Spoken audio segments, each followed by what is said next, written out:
Hello friends, welcome to my channel. இன்றைக்கி நாம் இந்த வீடியோவில் சுவையான சிக்கன் குழம்பு மசாலா அரைச்சி போட்டு எப்படி செய்யலான்னு பார்க்கலாம். இது வந்து சண்டே லன்ச் எங்கள் வீட்டில். இன்றைக்கி சிக்கன் குழம்பும் முட்டை அவிச்சிருக்கோம். அது போக ஈரல் மட்டன் லிவர் வாங்கி செஞ்சுருந்தோம். அதுதான் இன்றைக்கி லஞ்சுக்கு நாங்கள் செஞ்சுருந்தோம். இப்போ இந்த சிக்கன் குழம்பு எப்படி செய்கிறதுன்னு நம்ம பார்க்கலாம். சண்டேனாலே நமக்கு சிக்கன் மட்டன் இருந்தால் தான் சாப்பாடு இறங்கும். ஸோ நீங்கள் சிக்கன் இந்த மாதிரி வாங்கி செஞ்சு பாருங்கள், நல்லாயிருக்கும். அதுக்கு ஒரு பாத்திரத்தில் தேவையான அளவு எண்ணெய் ஊற்றிக்கலாம். நான் நல்லெண்ணெய் ஊற்றி தான் மண் சட்டியில் தான் எப்பயும் செய்வேன். அதில் நம்ம பட்டை, கிராம்பு, தேவைன்னா ஏலம் சேர்த்துக்கலாம். அது கூடவே கடுகு, வெந்தயம், சீரகம், சோம்பு, உளுத்தம் பருப்பு கொஞ்சம் சேர்த்துக்குங்க. சேர்த்துட்டு இது நம்ம நல்லா எண்ணெயில் வதங்க விடணும். இது நல்லா பொரிஞ்சதுக்கு பிறகு நம்ம சின்ன வெங்காயம் பொடியாக கட் பண்ணியிருக்கதை சேர்த்துக்கலாம்.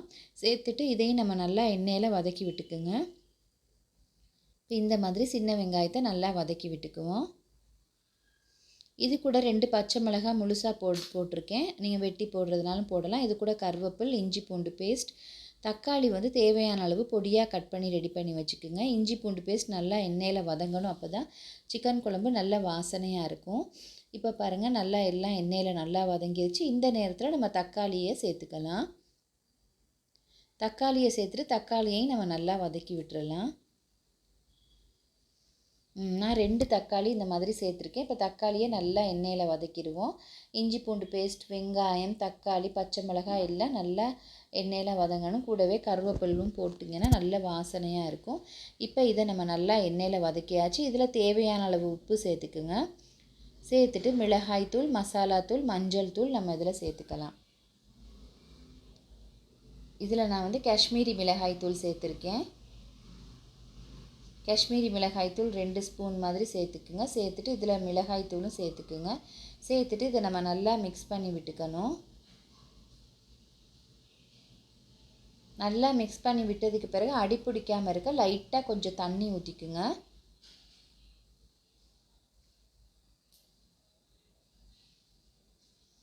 பாருங்கள், இந்த மாதிரி எண்ணெயில் கொஞ்சம் முதல்ல வறுத்துட்டு லைட்டாக தண்ணி கொஞ்சம் ஊற்றிடுங்க. ஊற்றிட்டு தண்ணி ஊற்றினதுக்கு பிறகு ஒரு மிக்ஸ் பண்ணி விட்டுருங்க. இந்த மாதிரி ஒருக்கா மிக்ஸ் பண்ணி விட்டுருங்க. இப்போ நான் சிக்கன் வாங்கி நல்லா கட் பண்ணி ரெடி பண்ணி வச்சுருக்கேன். இப்போ சிக்கனை நம்ம நல்லா கழுவி மஞ்சளில் கழுவி எடுத்து வச்சுருக்கேன். இப்போ தேவையான அளவு மிளகுத்தூள் போட்டுட்டு இதை இன்னும் கொஞ்சம் லைட்டாக தண்ணி ஊற்றி மிக்ஸ் பண்ணி விட்டுருவோம்.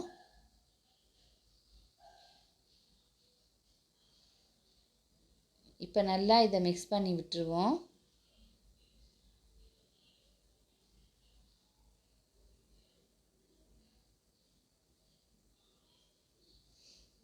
பாருங்கள், இந்த மாதிரி மிக்ஸ் பண்ணி விட்டதுக்கு பிறகு இதில் நம்ம சிக்கனை சேர்த்துக்கலாம். இப்போ நல்லா இந்த மாதிரி மிக்ஸ் பண்ணி விட்டுருங்க. ஏன்னா கட்டிகளாக இல்லாமல் நல்லா மிக்ஸ் பண்ணி இந்த தண்ணியில் நல்லா மிக்ஸ் பண்ணி விட்டுருவோம்.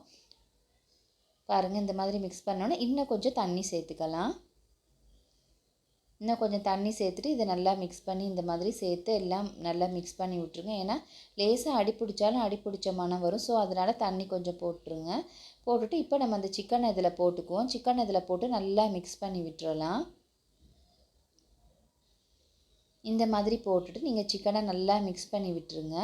அப்போ இந்த சிக்கனில் உப்பு, மஞ்சள் தூள், மிளகாய் தூள், மசாலா தூள், இந்த எல்லா எசன்ஸும் இதோட சேரும்போது சிக்கன் நல்லா இருக்கும். இப்போ நீங்கள் இந்த தண்ணி மேற்கொண்டு தண்ணி இப்போதைக்கு ஊற்ற தேவையில்லை. நம்ம இதை இந்த சிக்கன் இருந்த பாத்திரத்தில் உள்ள தண்ணியை இதில் ஊற்றிட்டு நல்லா மிக்ஸ் பண்ணி விட்டுக்கலாம். நல்லா மிக்ஸ் பண்ணி விட்டுட்டு கொஞ்சம் நேரம் மூடி போட்டு வேக விடணும். கொஞ்சம் நேரம் இந்த சிக்கனில் உள்ள தண்ணியை அந்த ஏற்கனவே ஊற்றின தண்ணியிலையும் சிக்கன் ஃபஸ்ட்டு வெந்துடட்டும். பாருங்கள், மூடி போட்டு மூடினதுக்கு பிறகு சிக்கனில் உள்ள தண்ணியும் ஏற்கனவே உள்ள தண்ணியும் பாருங்கள் எந்த அளவுக்கு இருக்குதுன்னு. இப்போ நம்ம இதை இன்னும் கொஞ்சம் சிக்கன் வேகிறதுக்கு தண்ணி கொஞ்சம் சுடு தண்ணி இதுக்கு ஊற்றணும். ஏன்னா நம்ம பச்சை தண்ணி ஊற்றினா ஏற்கனவே எல்லாம் சூடாக இருக்கிறதுனால பச்சை தண்ணி ஊற்றும் பொழுது டேஸ்ட் கொஞ்சம் வித்தியாசப்படும். ஸோ நீங்கள் இப்போ கொஞ்சம் சூடாக தண்ணி கொஞ்சம் ரெடி பண்ணி வச்சுக்கோங்க. அந்த தண்ணியை நம்ம இதில் சேர்த்துக்கலாம்.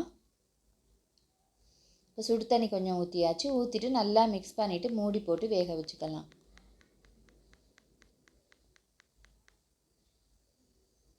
பாருங்கள், இப்போ நீங்கள் உப்பு கொஞ்சம் பார்த்துட்டு இப்போ நம்ம நல்லா மூடி ஒன்று போட்டு வேக வச்சுருவோம். மூடி போட்டு வந்ததுக்கு பிறகு பாருங்கள் சிக்கன் என்ன மாதிரி இருக்குதுன்னு. இப்போ நல்லா சிக்கன் தலை வேகுது. ஸோ இதை நல்லா இன்னும் கொஞ்சம் மிக்ஸ் பண்ணி விட்டுட்டு இந்த குழம்பு திக்னஸாக வாரதுக்கு நம்ம ஒரு மசாலா, அது வாசனையான ஒரு மசாலா ஒன்று அரைச்சி போட்டுக்கலாம். இப்போ பாருங்கள், இந்த மசாலாவை நம்ம அரைக்கிறதுக்கு முதல்ல கொஞ்சம் பெருஞ்சீரகம் சேர்த்துக்கலாம். பெருஞ்சீரகம் ஒரு 2 டீஸ்பூன் அளவுக்கு சேர்த்துக்குங்க. சேர்த்துட்டு இது கூட உளுத்தம் பருப்பு, கடலைப்பருப்பு, பட்டை, கிராம்பு, கொஞ்சம் ஏலம் விருப்பம்னா சேர்த்துக்கலாம். சேர்த்துட்டு இதை கொஞ்சம் நல்லா வறுத்து விட்டுறலாம். இப்போ இந்த கடலைப்பருப்பு, உளுத்தம் பருப்பெல்லாம் நல்லா இப்படி இந்த மாதிரி வறுத்து வரணும். இப்போ பாருங்கள், நான் கடலைப்பருப்பை இன்னும் சேர்க்கலை. கடலைப்பருப்பையும் இதில் சேர்த்துட்டு நல்லா சிம்மிலே வச்சு நீங்கள் இதை வறுத்துக்குங்க. இந்த பாருங்கள், சிம்மில் வச்சு இந்த மாதிரி நம்ம நல்லா வறுத்துக்கணும். இதில் விருப்பம்னா நீங்கள் காஷ்மீரி மிளகாய் 2 கூட சேர்த்துக்கலாம், நல்லா காரமாக வேணும்னா. இல்லாட்டி நீங்கள் இதை மட்டும் நல்லா வறுத்துக்குங்க. வறுத்துட்டு இதில் நம்ம கசகசா கொஞ்சம் ஆட் பண்ணிக்குவோம். கசகசா ஆட் பண்ணோடனே நம்ம ஸ்டவ்வை ஆஃப் பண்ணிவிட்டு இதை ஆற வச்சுட்டு நல்லா அரைச்சி பவுடராக எடுத்துகிட்டு இந்த சிக்கன் குழம்புல சேர்த்து நல்லா கொதிக்க விடணும். நல்லா கொதித்ததுக்கு பிறகு பாருங்கள், சிக்கன் குழம்பு இப்போ இந்த கொதிக்கும் போதே நல்லா இந்த கசகசா, பட்டை, கிராம்பு, ஏலமெல்லாம் போட்டு நல்லா செய்யும் பொழுது நல்ல வாசனையாக இருக்கும். ஃப்ரெண்ட்ஸ், நீங்களும் இந்த சிக்கன் ரெசிபியை ட்ரை பண்ணி பாருங்கள். முடிஞ்சால் என்னோடய சேனலை லைக் பண்ணுங்கள், கமெண்ட் பண்ணுங்கள், சப்ஸ்கிரைப் பண்ணுங்கள். பாருங்கள், சிக்கன் குழம்பு நல்லா வெந்து வந்திருக்கு. இந்த நேரத்தில் ஸ்டவ்வை ஆஃப் பண்ணிவிட்டு நம்ம கொத்தமல்லி இலைகளை போட்டுட்டு நல்லா மிக்ஸ் பண்ணி விட்டுருவோம். கொத்தமல்லி இலைகளை போட்டு சிலர் ஆஃப் பண்ணிடுவாங்க. நான் கொஞ்சம் மிக்ஸ் பண்ணி விட்டுட்டு தான் ஆஃப் பண்ணுவேன். அந்த கொத்தமல்லி வாசனையும் நல்லா சேரும் பொழுது ரொம்ப நல்லாயிருக்கும். பாருங்கள், இந்த மாதிரி நல்லா சேர்ந்து சிக்கன் இருக்கும் பொழுது ரொம்ப நல்லாயிருக்கும். Okay friends, thank you. நீங்களும் இந்த ரெசிபியை ட்ரை பண்ணி பாருங்கள். சப்ஸ்கிரைப் பண்ணுங்கள்.